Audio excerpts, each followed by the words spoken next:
मित्रांनो, हृदयस्थ नमस्कार. रायगडाच्या पायथ्याशी जी समाधी आहे त्याविषयी आपण एक व्हिडिओ बनवलाच आहे आणि ती समाधी यशोदाबाई पेशवे यांची ती समाधी आहे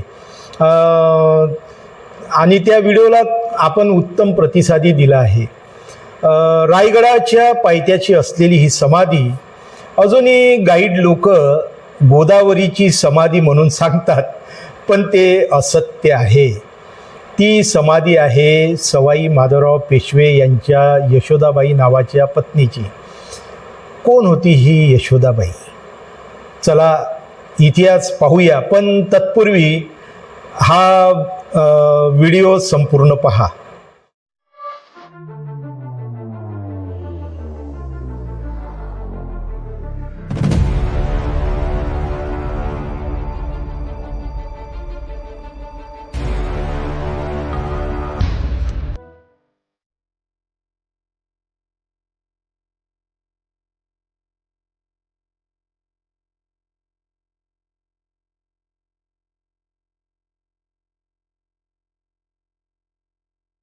हिरकणी टोक ना हे हिरकणी टोक.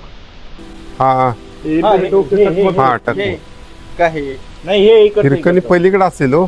नाही हो, हेच आहे ना, हे हिरकणी असेल. हा हिरकणी हे दोन खंबे दिसतात, हिरकणी टोक आणि ते टकमक टोक. महादरवाजाकडे जाताना आता आपण या गड प्रदक्षिणेमध्ये नेमकी ही समाधी कोणाची आहे तुम्हाला काही माहिती आहे का त्याच्याबद्दल? नाही, मला तर माहिती नाही. ज्या दादा तुम्ही या समाधीबद्दल कुठं ऐतिहासिक उल्लेख वाचलेत का? गोदावरीचं म्हणजे रायगड प्रदक्षिणा मार्गात गोदावरीची समाधी असा काहीतरी एक उल्लेख आहे. पण नेमका त्याचा मलाही काही माहिती नाही. आपण अरे वा, बघा, अरे वा, महाराज आलेत. महाराज या. राजा महाराज स्वतः येऊन राहिले. वा वा वा. त्यांनाच विचारू ना. हा, राजा महाराजांकडे आज या संबंधातला इतिहास क्लिअरच करून घेऊया. बरोबर. या महाराज. इकडे या पिंटू दादा तुम्ही. नमस्कार. नमस्कार. नमस्कार. महाराज, हां, रायगड प्रदक्षिणा करत असताना आम्ही या बाजूला आलो तर आम्हाला ही चांगली बंदिस्त अवस्थेतील शिवकालीन समाधी स्वरूप दिसलं.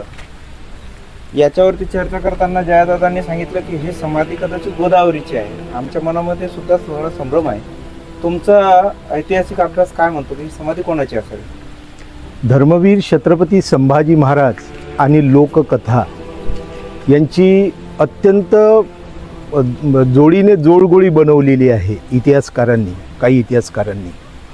ही जी समाधी सांगितली जाते गोदावरीची, ती समाधी नसून ती पेशवे सवाई माधवराव यांची पत्नी यशोदाबाई यांची ही समाधी आहे. आणि हे संशोधन केलेलं आहे महाराष्ट्रातील थोर इतिहास संशोधक दत्तात्रय गणेश गोडसे यांनी. आणि एक तसंच तर या संभाजी चरित्रामधील या तथाकथित लोककथेतील या नायकांच्या कथा या दोन संशोधकांनी मुळापासून उखडून टाकले आहे. पण असे असल्यानंतरही मात्र लोक जेव्हा इतिहासकार, आधुनिक इतिहासकार तिला गोदावरीची समाधी म्हणतात, हेच त्याचं दुर्दैव वाटते. वास्तविक ही समाधी आहे सवाई माधवराव पेशवे यांच्या यशोदाबाई या स्त्रीची. लोककथेचा आधार घेऊन गोदावरी पात्र तयार केले. यात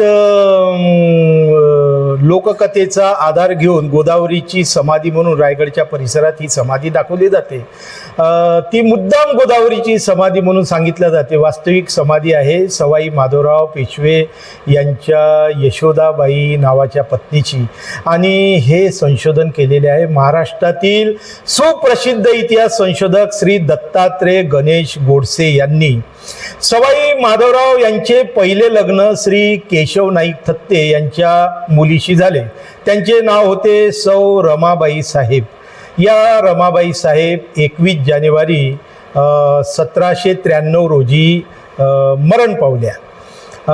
श्री गणेशपंत गोखले कुशीकर यांच्या कन्येशी 6 मार्च 1793 रोजी सवाई माधवराव यांचे दुसरे लग्न झाले. तिचे नाव होते यशोदाबाई. दुसऱ्या शब्दात तीच ही दुर्दैवी यशोदाबाई पेशवे होय.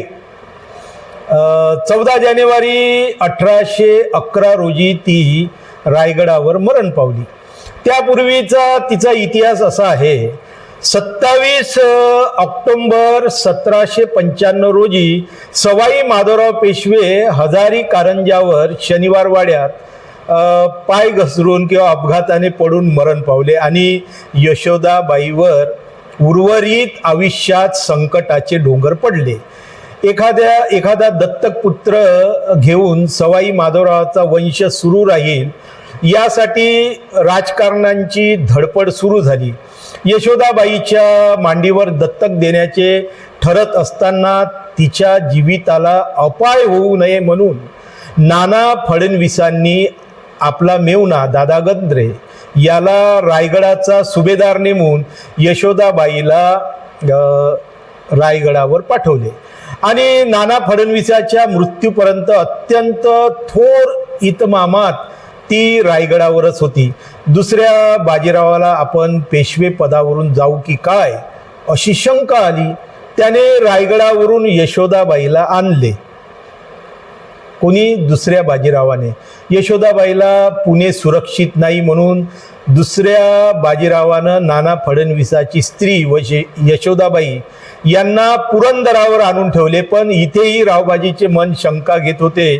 त्यानंतर यशोदाबाईंना पुण्याला दुसऱ्या बाजीरावाने पुन्हा शनिवार वाड्यात आणले. यशोदाबाईच्या मांडीवर कोणी दत्तक बसेल तर तो पंतप्रधान पदाचा खरा वारस होईल ही अवास्तव भीती दुसऱ्या बाजीरावाला होती. त्यामुळेच त्याने यशोदाबाईला अत्यंत कडक बंदोबस्तात ठेवले, म्हणजे नजर कैदेत ठेवले. सवाई माधवरावांच्या दुःखद अंतानंतर बाजीरावाचा वंश गादीवर उभा करण्याचा आटोकाट प्रयत्न नाना फडणवीस व परशुराम पटवर्धन यांनी केला, पण ते त्यांच्या मृत्यूपर्यंतही त्यांना साधता आले नाही. शेवटी जुन्नरवरून दुसऱ्या बाजीरावाला आणून पेशवाई पदावर त्यांनीच बसवले. दुसरा बाजीराव पेशवा झाला. दुसऱ्या बाजीरावाने यशोदाबाईंना शनिवार वाड्यात आणल्या, पण इथेच दुसऱ्या बाजीरावाने त्यांचा छळ केला. त्यांच्या दासदासी काढून टाकल्या. अनेक प्रकारे अप्रतिष्ठा सुरू केली. यामागे एकच भीती होती की सवाई माधवरावाचा वंश शिल्लक राहू नये ही दुसऱ्या बाजीरावाला 1802च्या जानेवारी महिन्यात दुसऱ्या बाजीरावाने बाळाजी कुंजीर याला रायगडचा किल्लेदार नेमला आणि बाळाजी कुंजीर या नव्या किल्लेदारासह जबरदस्तीने शनिवार वाड्यातून मेन्यात कोंबून रायगडावर यशोदाबाईला नेऊन टाकले. आता तिला कैदेतच टाकले असं म्हणायला हरकत नाही. किल्ले रायगडावर तिला स्वातंत्र्य नव्हते. यशोदाबाईवरचे पहारे अजून कडक करण्यात आले. हा सर्व छळ तिच्या मांडीवर दत्तक दिला तर आपली पेशवाई जाईल यासाठीच दुसऱ्या बाजीरावाने केले. यशवंतराव होळकर रायगड काबीज करून यशोदाबाईला आपल्या ताब्यात घेईल म्हणून 25 नोव्हेंबर 1802 या दिवशी दुसरा बाजीराव घाईघाईने रायगडावर आला आणि एखाद्या साध्या कैद्याप्रमाणे त्यांनी तिचा बंदोबस्त केला. शहामत खान होळकरांचा सरदार याने रायगडाला वेढा दिला, पण उपयोग झाला नाही. याच दरम्यान यशोदाबाईंनी रायगडावर आपला देह ठेवला. जी समाधी दाखवल्या जाते तिथेच तिला अग्नी देण्यात आला. तारीख होती 14 जानेवारी 1811. सवाई माधवरावांची पत्नी असल्याने तिची छत्री याच ठिकाणी बांधण्यात आली व काही रक्षा पुण्यालाही नेण्यात आली. यशोदाबाई थोर कुलातील होत्या. त्यांच्या नशिबी अत्यंत खडतळ अवस्था आली व त्यांचा अंतही अत्यंत दुर्दैवी अवस्थेत झाला. हे संशोधन दत्तात्रय गणेश गोडसे यांनी केलेले आहे. ते महाराष्ट्रातील सुप्रसिद्ध इतिहास संशोधक आहे. महाराष्ट्रातील या थोर संशोधकाने संभाजी महाराज चरित्रामधील व लोकमानसातील या गोदावरी नायिकेची कथा मुळापासून उखडून टाकली आहे. तरी महाराष्ट्राचे दुर्दैव म्हणावेच लागेल. इतिहासाची जाण नसणारे लोक अजूनही तिला गोदावरीची समाधी म्हणतात. याचेच आश्चर्य वाटते. तिथल्या गाईड लोकांनी थोडी सुधारणा करायला पाहिजे. मित्रांनो, मला असं वाटते हा व्हिडिओ तुम्हाला कसा वाटला हे जरूर आपल्या कमेंटच्या माध्यमातून लिहा. मी इथेच आपली आज्ञा घेतो. जय शिवराय.